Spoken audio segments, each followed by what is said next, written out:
Good evening and welcome to 16 by 9, The Bigger Picture. It silently stalks its victims, and it can happen to anyone at any time.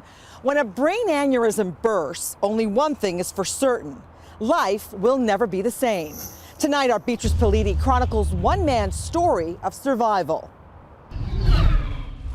Oh, so much for pre-split bagels. It's the little things that frustrate Mike Langevin. I actually pierced myself. There we go. Simple things aren't always easy. Or the so-called simple things. Everything's a little more complicated one-handed. 3 years ago, at the age of 43, Mike, a celebrated firefighter, father to 7-year-old Trent, and husband to Janet for 14 years, was just getting home from taking their son to curling. It was April Fool's Day, and Mike was about to face a fight that would pit him against all odds. Worst headache in my life. It was like a blinding headache. It was a regular night. Mike had finished a 24-hour shift, and Janet got home from work early. Mike told Janet he had a headache. He took some over-the-counter drugs. He went to the spare room, closed the blinds, closed the door, and I thought, wow, he must have a doozy. About 3 hours later, Trent and I are upstairs watching TV, which is just down from the bedrooms, and we hear this big crash. So we go running. Mike's now in the master bedroom, and there he is hanging onto our headboard. And he's looking at me, and I said, "Sweetie, what's the matter?" And he couldn't say anything. I did scratch his hand. I said, "Can you feel that?" And he said, "No, I'm going to call 911. Mike was having a brain aneurysm, where the wall of a vein widens, weakens, and bursts. Mike was on the brink of death. He was rushed to hospital. Dr. Dominic Rosso, who specializes in injuries to the brain, would be his surgeon. That damage was so massive and so extensive that it produced swelling from the bleed itself. Then that bleeding also traumatizes and damages brain around it. The swelling wouldn't stop. It was a race against time. This fella came towards me, and he just kind of shook his head and said, it's not very good. He's not going to make it. Mike's brain was swelling so much it had nowhere to go, so doctors were forced to remove part of his skull to make room. The brain actually swelled outside of the coverings of the brain and outside of the confines of the skull because there was so much pressure associated with it. Doctors were saying that coming in, he had a 10% chance of living, and with every day that we don't stop the bleed, he loses 1%. If Mike lived, he would have brain damage. No one knew how extensive. Janet had to make a decision. The doctor said, "What should we do here?" And I went, "I don't know, do your best." After 5 long days, the swelling retreated enough for doctors to stop the bleed using a technique called coiling, placing a tiny metal coil against the wall of the ruptured vein. It's a highly specialized surgery, but in Mike's case, even more challenging. Mike's chances of survival had dwindled to 5%. He made it, a medical miracle, but he would never be the same. Mike's brain injury means he's trapped in a body that doesn't work. Mike, with an injury like that, will have difficulty with walking. They'll have what's called a spastic leg, or a leg that's very stiff. Their arm may be completely paralyzed or have partial movement. And all of those things create their own complications with muscle spasm, with pain. His recovery has been remarkable, but also long, painful, and exhausting. Dr. Nora Cullen supervised Mike's rehabilitation. He had no use of his left side. He was needing help with all of his basic care needs, like feeding and toileting and dressing. Intense therapy for hours a day taught Mike the one thing he never imagined he'd have to do: relearn how to walk.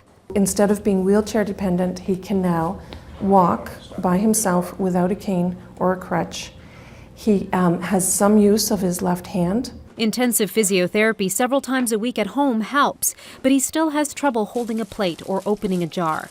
Mike feels as though his body has betrayed him. Well, sometimes I look down on the left arm, doesn't seem like it's mine. You know, lying there like a wounded wing. That is just the physical toll.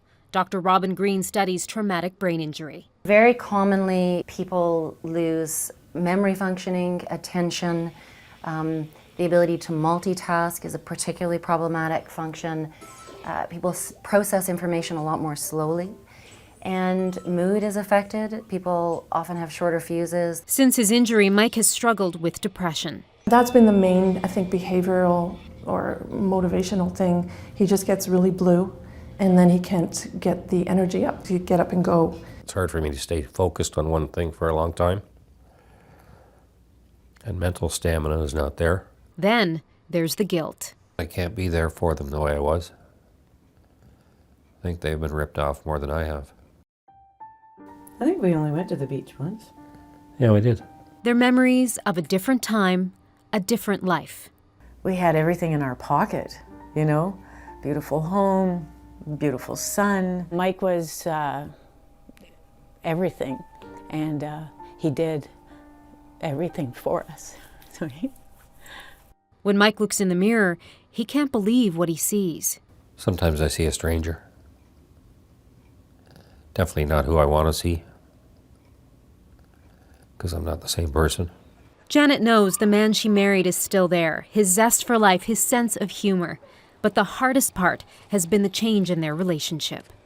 I got to the point where I was the caregiver. I wasn't the wife. He wasn't my husband. I was just two individuals getting what they needed to get done that day. So I think this is just our next stage, is to try to get our relationship back.